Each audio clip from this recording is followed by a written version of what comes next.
say good day to you this day of your time. How are you all? Once again, we take this opportunity to thank each and every one of you for allowing this transmission to occur through this particular window, on this particular day, and in this particular manner. Once again, each and every time you allow this transmission to be translated through this gateway in this way, it affords our civilization an opportunity to experience new facets and new aspects of creation through the interaction of each and every one of you and your unique presentation of creation. So we thank you for this gift of sharing. We would like to begin this transmission this day of your time with the following notion. We would like to call this following subject the eye of the beholder. We have recently discussed with some of you a new understanding, a new perspective to the question that some of you have had for many years. We have heard many of your people ask about when certain kinds of contact with extraterrestrial species would occur more openly, and we have discussed with many of you for many years some of the reasons as to why this is not yet appropriate. We have talked, and we will now recap briefly the idea about how when civilizations are full of people that are operating on a particular wavelength, a particular frequency of energy, and if that frequency is lower in general than the frequency of energy exhibited by another civilization, then to put the higher frequency civilization in contact with the lower frequency civilization before the lower frequency civilization is ready can actually do harm, because when two frequencies are brought together, the higher one tends to overwhelm the lower one in the specific manner of forcing the lower frequency to speed up. And when your frequency speeds up, that is representative of all the things you have hidden within your consciousness, your psyche, all the fears, all the doubts, being forced to the surface before you may be ready to integrate them, to process them at your own pace, in your own way. And so, civilizations that are of higher frequency, who have respect, will not force themselves upon a lower frequency civilization. And by lower frequency, of course, once again, this is not meant in a judgmental way. It is simply that different people, different civilizations are at different places evolutionarily. And it must be, shall we say, cautionary in how these contacts are made, so as not to do damage, so as not to disrupt, but in respectful manner. And we have talked about this many times. Now, we would like to add one more idea, one more understanding of the effect that encountering an alien species would have upon many of you. Many of you already know that when certain occurrences, life-changing occurrences, happen to you, you look at things very differently. Your perspective of life changes. Your perspective of other people changes. This would be greatly amplified were you to suddenly, at this present point in your evolution, come face to face with some species of other civilizations, in seeing them, in knowing beyond a shadow of a doubt that they are, in your terms, real and present. It would alter not only how you look at things in general, but very specifically would alter how you look at members of your own species. You would never look at humans the same way again.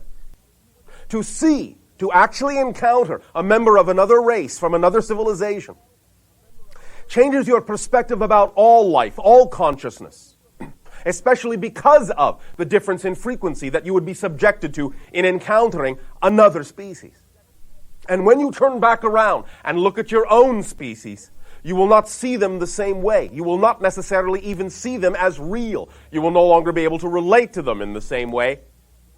And while there is nothing intrinsically wrong with this, when done without proper preparation, it can be to some degree damaging in your outlook in life. Damaging because you will no longer feel that you fit in, even more so than many of you feel that way now. And the idea is that would literally be alienating to many of you. It is important, from our perspective at least, in our opinion at least, that you remain cohesive even in the changes that you make. For even as many of you change and even as many of you feel very different from other members of your society, you are still of a kind. You are still of an ilk. The difference we are talking about, the profoundness of the change, would be something beyond what you are used to experiencing. You would truly, in many ways, be alien.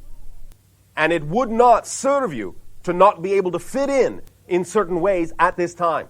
Until such time as the integration within each and every one of you has taken place to a greater degree than it has right now, until that time, then, physical contact is held back on the part of most species.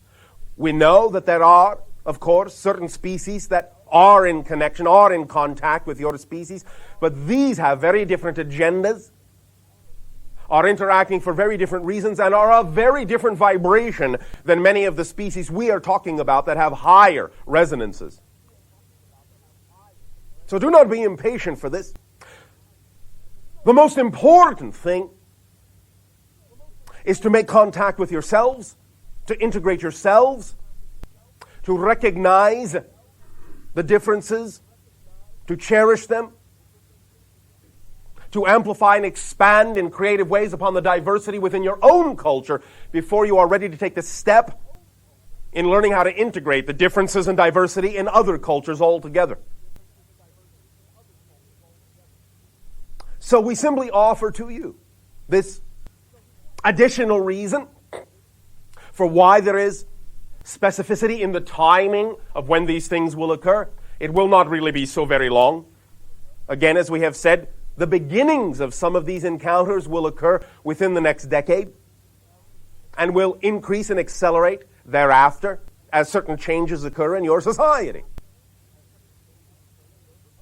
The point is to simply live your life, not detach yourself from earthly concerns, but recognize that you chose to be where you are for your own reasons, and the idea is to get in touch with those reasons so that you can help not only change yourself, but help others change in beneficial and positive ways according to their own desires and choices, so that in so doing and cherishing your own diversity, you then create the blending and the integration necessary to be capable of presenting yourself as a cohesive planet to other cohesive planets.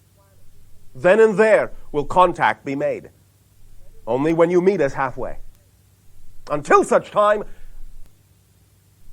this is the nature of contact now, in that people have been, so to speak, trained to allow conversation and communication and transmissions to occur in this and other similar manners, so that we can have an exchange of ideas without forcing our presence upon you, so that we can leave it up to you to decide whether or not you believe we are real.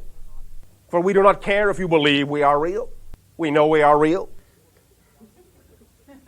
The thing that matters is whether you believe in yourselves. That is the most important thing we can impart to any of you. You must believe in yourself, first and foremost.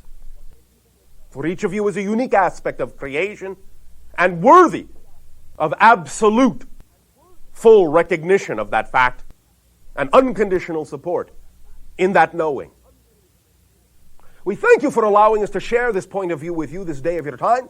And once again, in return for the gift that you are giving to our world, in allowing us to share in this exchange with you, I ask in return, in what way may I be of service to you now?